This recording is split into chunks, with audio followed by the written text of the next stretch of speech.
Mi marido quiso reemplazarme en nuestro restaurante y poner a su amante en mi lugar. Yo solo me reí y me fui de allí, porque sabía que todo eso se vendría abajo. Ahora te voy a contar exactamente cómo sucedió todo. Cuando conocí a Alejandro, él ya tenía su restaurante en Logroño. Era un lugar pequeño, con una fachada apagada y un nombre que nadie recordaba fácilmente. No había fila en la puerta, ni reservas agotadas. Era solo otro restaurante común en una ciudad llena de lugares iguales. Pero aún así, había algo ahí. No sé explicar. Tal vez era el olor de la cocina cuando pasé por primera vez, tal vez era su mirada, siempre ambiciosa, como quien quiere demostrarle algo al mundo. Empezamos a vernos con cierta frecuencia, y entre una charla y otra, terminé acercándome a la rutina del restaurante. Al principio, era solo curiosidad mía. Me gustaba observar, dar sugerencias aquí y allá, meterme discretamente. Siempre fui apasionada por la cocina, desde niña. Cocinar para mí nunca fue una obligación, era una forma de expresión. Mientras muchos veían ollas, yo veía posibilidades. Y quizás por eso Alejandro me dejó entrar, primero como ayuda informal, y luego, luego tomé las riendas de toda la cocina. Fue casi sin darme cuenta. Un día él tuvo que ausentarse y me pidió que me hiciera cargo del almuerzo. Al siguiente, de la cena. Cuando vi, ya estaba ahí por completo, elaborando el menú, coordinando el equipo, probando recetas hasta la madrugada. Sentía que ese lugar tenía potencial, solo estaba dormido. Y yo sabía exactamente cómo despertarlo todo. Empecé cambiando lo básico, especias, tiempos de cocción, presentación de los platos.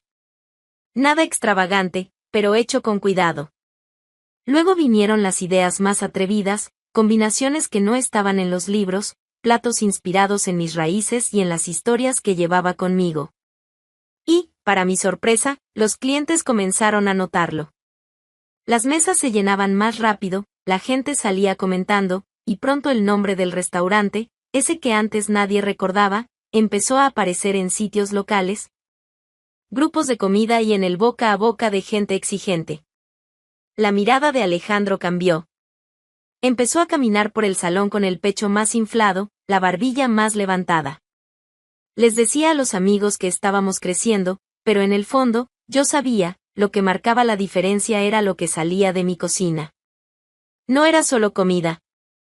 Era la forma en que montaba los platos, el cuidado con cada detalle. Yo misma elegía los ingredientes, me aseguraba de conocer a los proveedores, de probar todo antes de aprobarlo. Nadie tocaba nada sin mi supervisión. No por control, sino porque no sabía hacerlo de otra manera. Quería que cada plato contara una historia. Que cada cliente sintiera que había algo único en lo que comía ahí. Y eso funcionó. Los elogios empezaron a llegar con naturalidad. Las personas tomaban fotos de los platos, etiquetaban al restaurante en redes sociales, volvían trayendo amigos. Poco a poco, ese lugar que parecía un restaurante cualquiera se transformó en un punto de referencia en Logroño. El movimiento aumentó, y con él vino la ganancia. Alejandro empezó a invertir en pequeñas reformas, cambió el cartel, actualizó la página web. Pero, en el fondo, nada de eso habría tenido efecto si la cocina no lo respaldara. Y la cocina era mía. A veces me preguntan cómo logramos dar ese giro. Y la verdad es simple, fue amor. Amor por lo que hacía, por lo que creía. Mientras otros veían ganancias, yo veía creación. No cocinaba solo con las manos, ponía todo mi corazón en cada plato que servía. Y la gente lo notaba. Había transformado ese lugar. No con promesas ni inversiones milagrosas, sino con trabajo diario, sudor, dedicación y una voluntad casi insana de hacer que funcionara. El restaurante prosperó. Y, por un tiempo, pensé que nosotros también estábamos prosperando juntos. Pero no todo lo que crece florece para siempre. Al principio, los cambios en Alejandro fueron tan sutiles que no los noté. Estábamos demasiado ocupados, o por lo menos yo lo estaba. La rutina del restaurante lo consumía todo, el tiempo, la energía, el enfoque. Y yo me entregaba por completo, creyendo que hacíamos eso juntos. creyendo que aún éramos un equipo.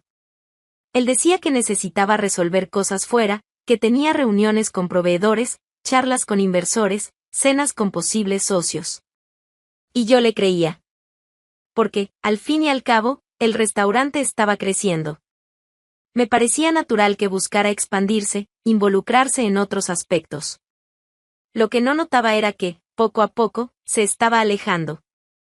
El Alejandro que antes me escuchaba con atención, que celebraba cada logro nuestro, empezó a estar distante incluso cuando estaba presente. Volvía tarde, casi no hablaba, evitaba el contacto visual.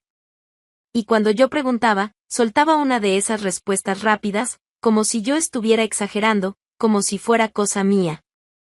Pero no lo era. Mientras yo me mataba en la cocina, él caminaba por Logroño como si fuera un hombre libre. Salía con otras mujeres, siempre con cuidado, claro, eligiendo lugares donde no pudiera ser visto fácilmente, actuando como un experto en traición. Yo no sabía nada, en ese entonces. Pero hoy, mirando hacia atrás, es como si todas las pistas hubieran estado ahí desde el principio. Solo que yo estaba demasiado ocupada soñando. Con el paso de los días, se volvió más frío. Y no hablo de distanciamiento físico. Era otro tipo de frialdad, como si yo ya no importara. Los besos se volvieron saludos, las conversaciones desaparecieron, y su presencia en casa era casi un recordatorio de que algo andaba muy mal, aunque yo no supiera explicar qué. Y entonces, sucedió. Fue un martes, uno cualquiera. No hubo discusión, ni ningún malentendido. Nada. Yo estaba sirviendo 2 copas de vino, preguntando qué quería cenar, cuando él simplemente dijo, necesito un tiempo. Sin levantar la voz, sin dudar. Como si dijera que iba al supermercado. Me reí, pensando que era una broma sin gracia. Pero él no rió. ¿Un tiempo? ¿Cómo así, Alejandro? No sé, respondió, desviando la mirada. Necesito pensar, despejarme. Estar un poco solo.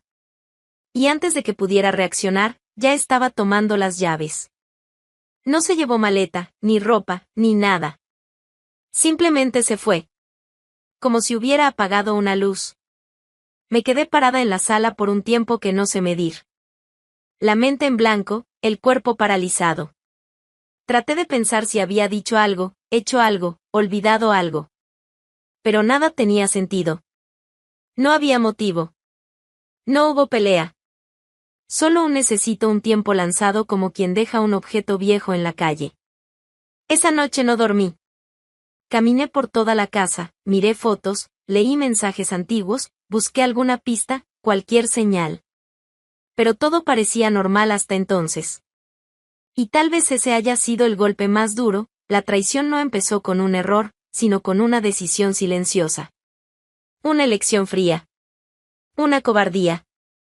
Sentí como si alguien me hubiera arrancado de mi propia vida sin avisar. Me vi perdida, herida y, sobre todo, traicionada. No solo como mujer, sino como compañera.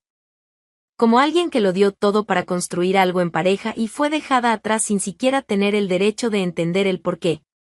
Y en aquella madrugada, sola en casa, empecé a darme cuenta de que el éxito que yo creía que era nuestro, quizás nunca lo fue. A la mañana siguiente, aún con el corazón hecho pedazos, fui a trabajar. No sé decir exactamente por qué. Tal vez por terquedad, tal vez por apego. Tal vez porque, después de todo, el restaurante aún era mi refugio. Era donde podía respirar. Llegué temprano, como siempre. El aire de la cocina me daba cierto consuelo, como si los olores y sonidos del ambiente todavía me acogieran, incluso cuando el mundo parecía venirse abajo. Pero ese día, cuando empujé la puerta trasera y entré, todo estaba diferente. Había una mujer allí dentro. Llevaba mi delantal.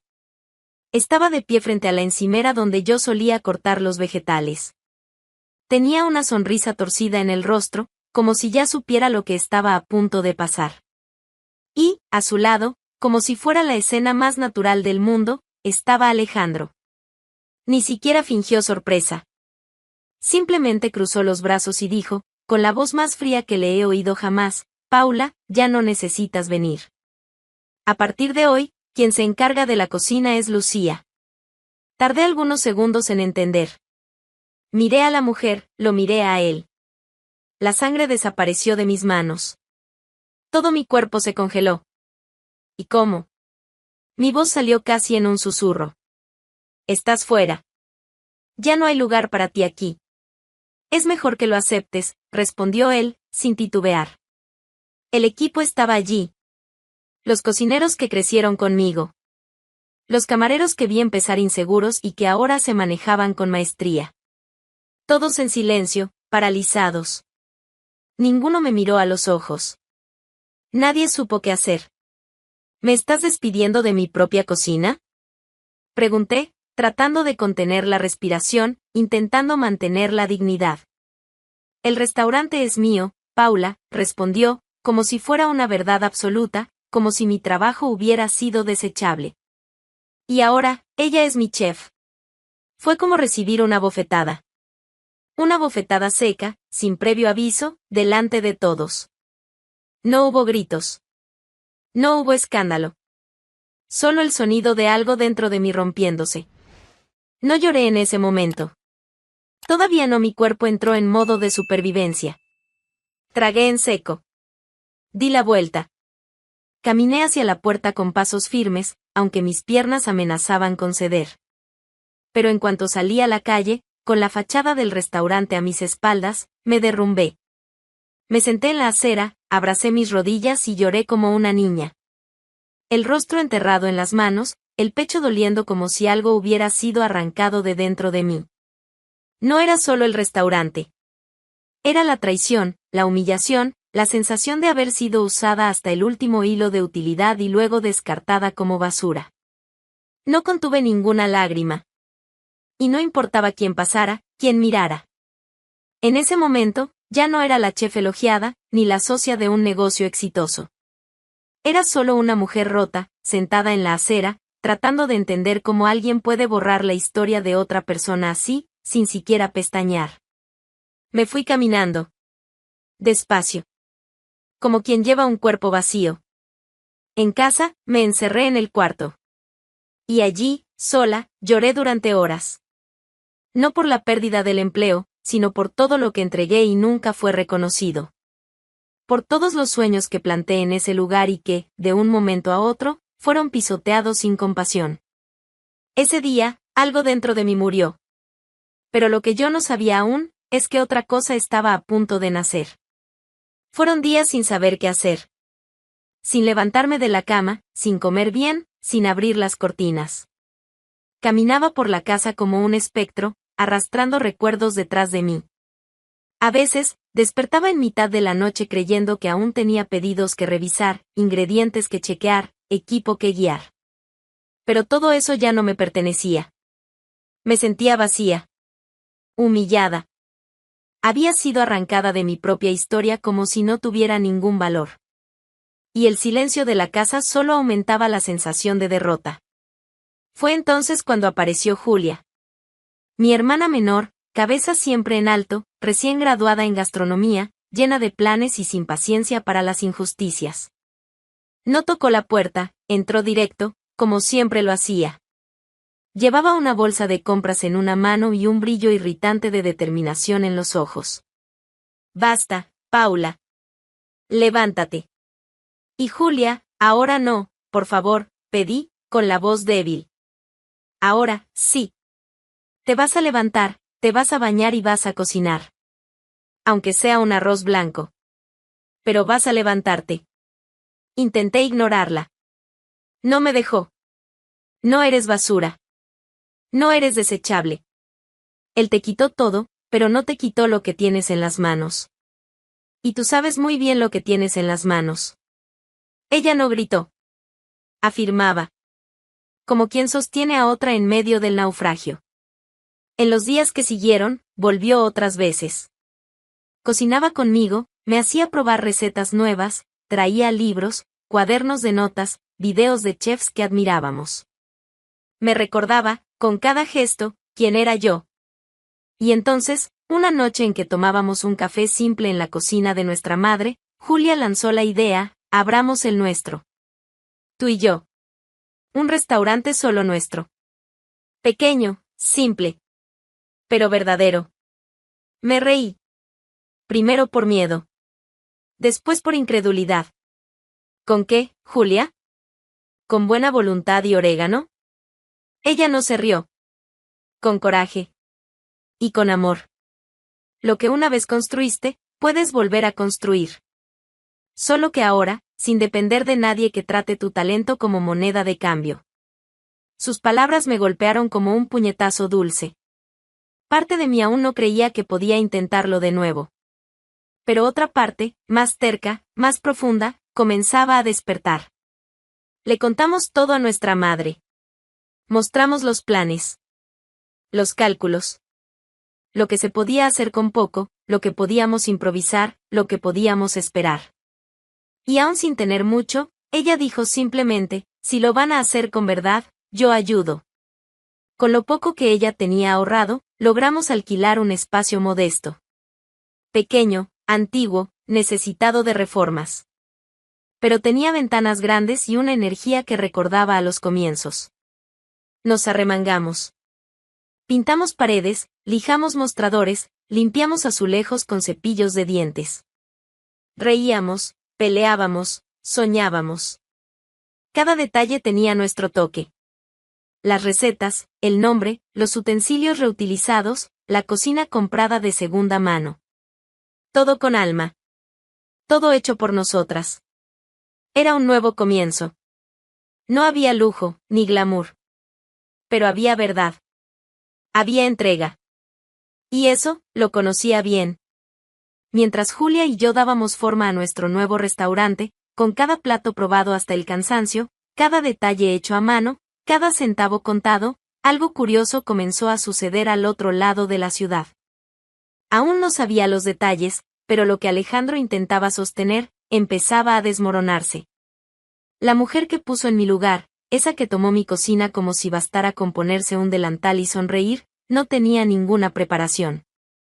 Ni técnica, ni carácter, ni respeto. El equipo, acostumbrado a mi organización rigurosa y a mi nivel de exigencia, simplemente no tragaba a la nueva chef. Bastaron unas pocas semanas para que se instalara el caos. Las órdenes se confundían. Los platos salían mal. Ingredientes vencidos eran olvidados en la nevera. Había días en que nadie sabía con certeza que se iba a servir, y los clientes empezaron a notar. Comentarios negativos comenzaron a aparecer en foros locales, redes sociales, grupos de crítica gastronómica. Nada agresivo, pero implacable.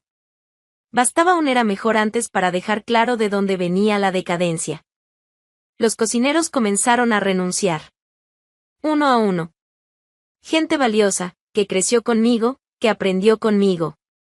No soportaron la falta de respeto, la desorganización, la arrogancia.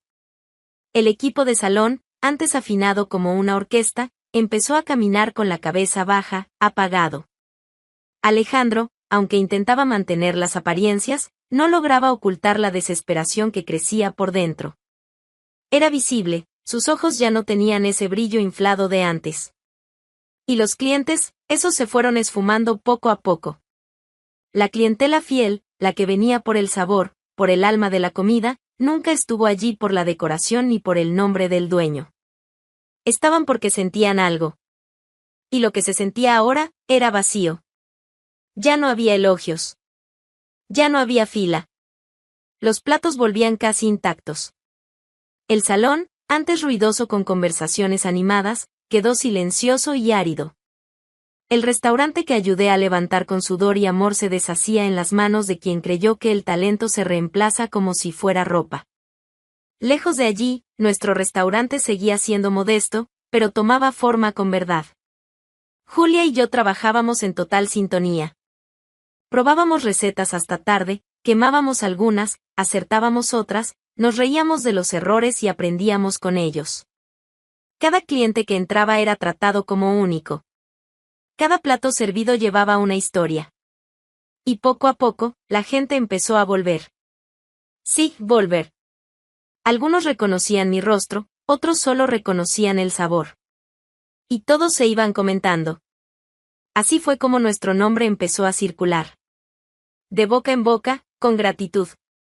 Mientras tanto, Alejandro intentaba salvar lo que quedaba del suyo con trucos baratos, promociones agresivas, publicidad forzada. Pero ya era tarde. La esencia había muerto. La reputación se hundía como piedra en río bajo. Todo lo que había construido, todo lo que habíamos construido, se desmoronaba sin que él supiera cómo evitarlo. Porque no era una crisis de mercado. Era algo más simple. Había arrancado el alma de la cocina, y ahora solo quedaba el cuerpo vacío. La noticia llegó como postre inesperado. Marcos, ese amigo que siempre está donde ocurre la chismosa tragedia, apareció en nuestro restaurante con los ojos bien abiertos y una expresión de quien no podía esperar para soltar la bomba. Paula, no lo vas a creer. Una rata. En el restaurante de Alejandro. Lo vi con estos dos ojos que la tierra ha de comer. Salió de la cocina como si fuera el chef de la casa. Me reí. Pero no fue una risa de sorpresa. Fue esa risa cansada, de quien la vida preparó durante meses. Me reí como quien ya lo esperaba, solo no sabía cuándo vendría el espectáculo. Una rata, ¿eh? Entonces al menos la cocina volvió a tener vida inteligente.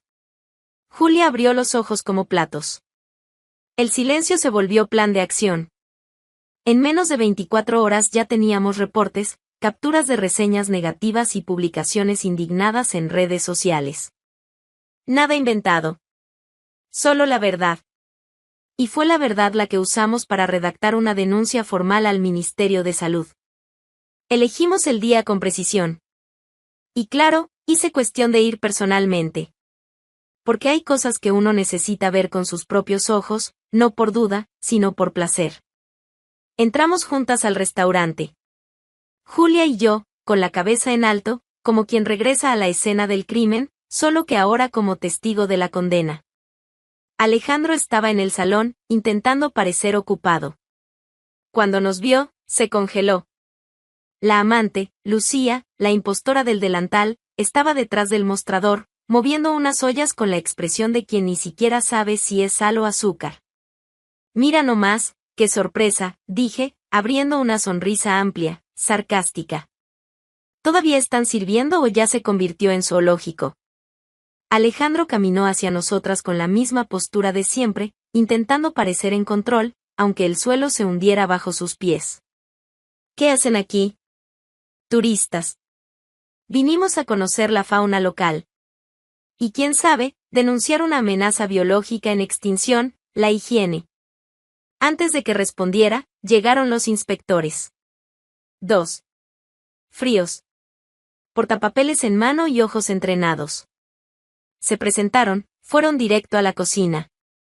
Alejandro balbuceó una excusa cualquiera, pero nadie lo escuchó. Mientras la inspección ocurría adentro, nos quedamos en el salón. Julia apenas podía contener la risa.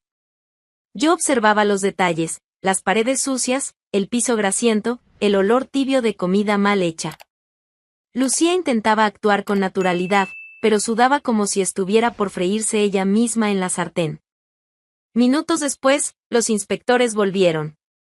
El más alto sostenía el informe. Lo leyó con calma, ante todos, ambiente insalubre. Falta de control sanitario. Cocina no apta para funcionar. El local será clausurado. El salón quedó en silencio. Alejandro palideció. Lucía se marchitó como un suflé que nunca subió. Fue entonces cuando me acerqué. Qué ironía, ¿no? Tantos platos para servir y al final entregaron justo lo que merecían. Una desgracia bien pasada. Él intentó hablar, pero no lo dejé.